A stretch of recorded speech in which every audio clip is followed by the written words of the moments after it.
Following Hunter Biden's ex-BFF Devon Archer's closed-door congressional testimony that not only confirmed then-Vice President Joe Biden's presence on the phone during at least 20 business meetings between Hunter and his associates, including, by the way, the Burisma executives, and not only that selling Joe's influence was the brand, but also that Hunter commonly referred to Joe as my guy, the mainstream media, much like an ostrich, continues to bury their heads in the sand. Or maybe their heads are just permanently stuck up their asses, I'm not sure. But CNN viewers were told that Hunter was merely selling an illusion of having access to Joe Biden. Watch. Goldman sort of explaining that Archer qualified the topics of discussion on these phone calls as niceties that Biden sometimes didn't even know who was on the other line with his son Hunter. And, sources in the room telling CNN now that Archer did not point the finger directly at any sort of a connection between Joe Biden and his son's foreign business dealings, and rather, said that Hunter Biden was selling the illusion of said access. Horace? Really a stunning development, Zach, when you consider that Republicans were selling this as a breakthrough that would link Hunter's business dealings with his father. Instead, business was apparently never discussed, according to Devon Archer. Zach Cohen, thanks so much for the reporting. Their 5 viewers, I'm sure, were enthralled. MSNBC was busy performing the old distract and divert tactic by bringing up Beau Biden's death. You see, it must have just been that Joe was distracted by Beau's death and he wasn't paying attention to his son's abhorrent behavior. Watch.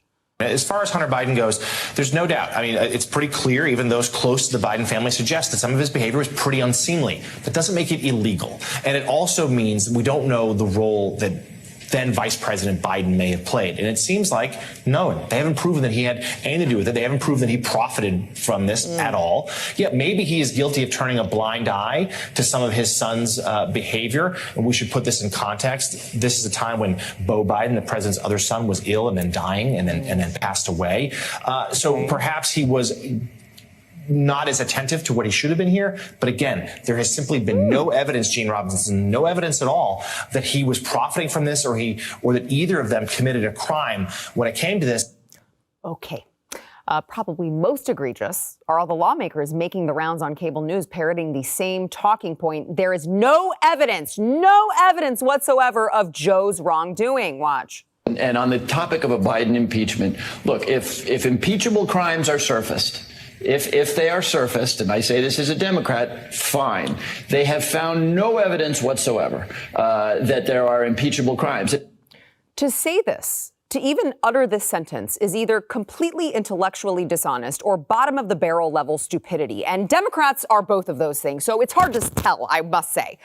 To say this would be pretending that we don't already have evidence that in 2015, 3 days after Burisma executives told Hunter Biden and Devon Archer they needed help fighting off corruption in the corruption investigation they faced in Ukraine, Daddy Joe flew to Ukraine. Now, he was originally supposed to unveil an extra $1 billion in loan guarantees to help Ukraine's economy rebuild, but he just changed his mind en route to Kyiv.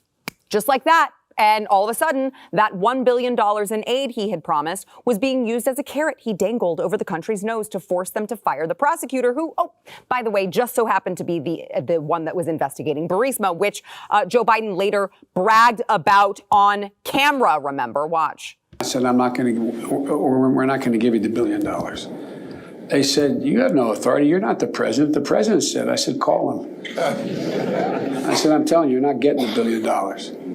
I said, you're not getting the $1 billion. I'm going to be leaving here. And I think it was, 6 hours? I said, I'm leaving in 6 hours. If the prosecutor's not fired, you're not getting the money. Well, son of a got fired. And they put in place someone who was solid at the time. But all of that timing lining up is just all a coincidence, I'm sure. And finally, the New York Times, knowing how stupid their readers are, decided to just plow through reality at 100 miles an hour with this here. It has long been known that the elder Biden, Mr. Biden, at times interacted with his son's business partners. It has long been known. Really? I wonder how they square that away with Biden's denial for years that he had anything to do with Hunter's business dealings. How many times have you ever spoken to your son about his overseas business dealings? I've never spoken to my son about his overseas business dealings. I have never discussed with my son or my brother or anyone else anything having to do with their businesses, period. And what I will do is the same thing we did in our administration. There will be an absolute wall between personal and private and the government. Do you stand by your statement that you did not discuss any of your son's overseas business dealings? Yes, I stand by that statement. So let's get this straight. According to mainstream media, Joe was bending over backwards to be an attentive dad to Hunter after Beau died, but not so attentive that he thought about the conflict of interest he'd be put in. He spoke to his son every single day, but never about business dealings. But it has long been known that Joe interacted with his son's business partners, even though he didn't know who they were because he never spoke to his son about his business dealings. Here to help me make sense of all of this, I'm a little confused, okay? We got Matt Peterson, of course, Blaze Media's new editor-in-chief and Blaze Media critic, Blaze TV media critic, Blaze TV media critic. There we go. Rob Eno. I'm all the medias. So you know what, Rob? I'm going to let you are the media critic. So I feel it is only right for me to let you take a stab at this first. You just watched all of these mainstream media outlets go with these crazy narratives like there is absolutely no evidence we've seen in all of this investigation that Joe Biden has done any wrongdoing. Right. They're going to be completely shocked. But it's insane. I think it was either the media or one of those reps said that, well, you know, they used to just take the cell phone. I'm going to do it to my dad right now. I'm going to call my dad and just have him listen in on the cell phone on speakerphone while we would discuss business, right? I mean, like, because that's a normal, everyday thing. Sons routinely call their parents on their cell phone, put it on the table, and just have them listen in on the business meeting. Like, that's not an awkward thing. The media is doing what they always do, but they need to slowly, now you're getting the New York Times to say, well, it's been long known. Yeah. Right? It's been long known. That's them continuing to walk it back. I saw, I think it was in Real Clear Politics yesterday, I forget who wrote it, but somebody said, this scandal might be too big to actually have traction because it involves so many people. It involves the media being complicit for 4 years. It involves the Democrats being complicit. I laughed when the congressman said, well, you know, if something rises to an impeachable offense, you impeached Donald Trump for threatening to withhold money from the Ukraine for not looking into corruption, which is the corruption of Joe Biden. Yeah. That we now know the timeline happened. Right. You did.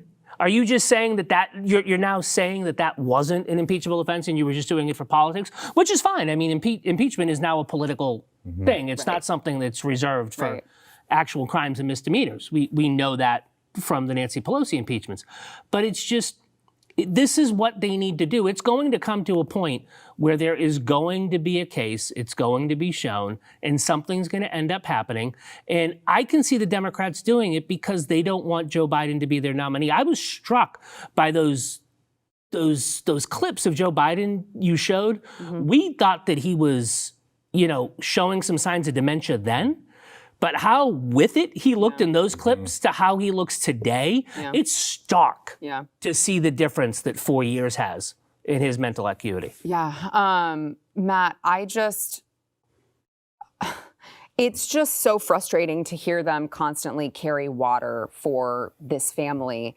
And I hear the reporting on it, and I honestly do think the majority of Americans, as Rob pointed out, there's so many moving parts to this. I mean, Glenn here, 2019, did like 4 different chalkboard episodes that were several hours long each on all of the corruption. And so I get very worried and concerned that this is going to just kind of go under the radar and we're never going to make sense of it because, I mean, as one of the Biden associates pointed out, it'll take them 10 years before they ever connect the dots because they use so many shell companies and they were funneling the money into all of these different bank accounts from the shell companies that the shell companies didn't receive money until their attorney received money and their attorney funneled it to them. And so it's just like, how do you ever get accountability for all of these crimes that to me, it seems clear were committed?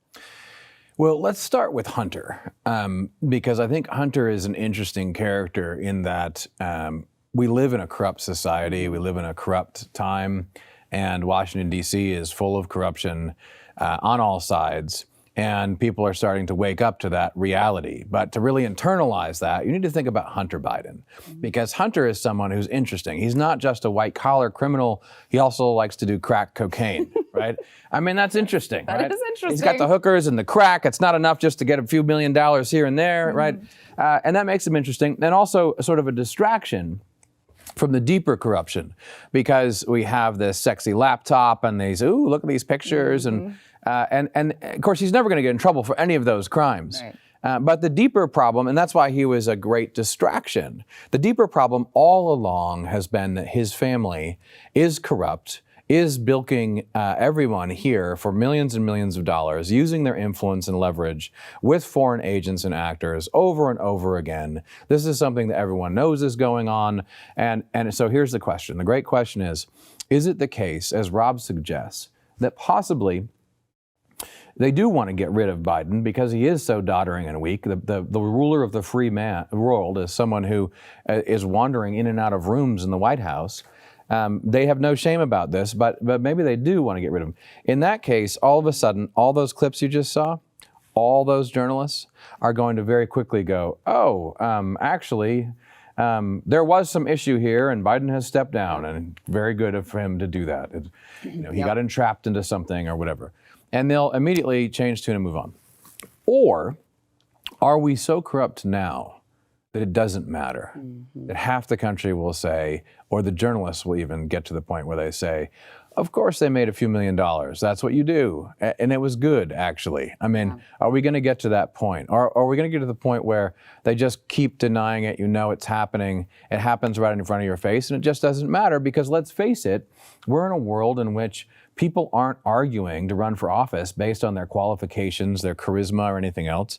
The Fetterman principle applies. You just need someone who's be able to press the button, and you tell them what button to press. Is that how bad things are in America? That's what we're about to find out. Yeah, and I think that it's, I hope Republicans in Congress know what time it is because, I think that they have some reservations about going full-on impeachment mode because they just spent the last 4 years seeing what they did to Donald Trump, how they politically persecuted him, how they used it as a political pawn.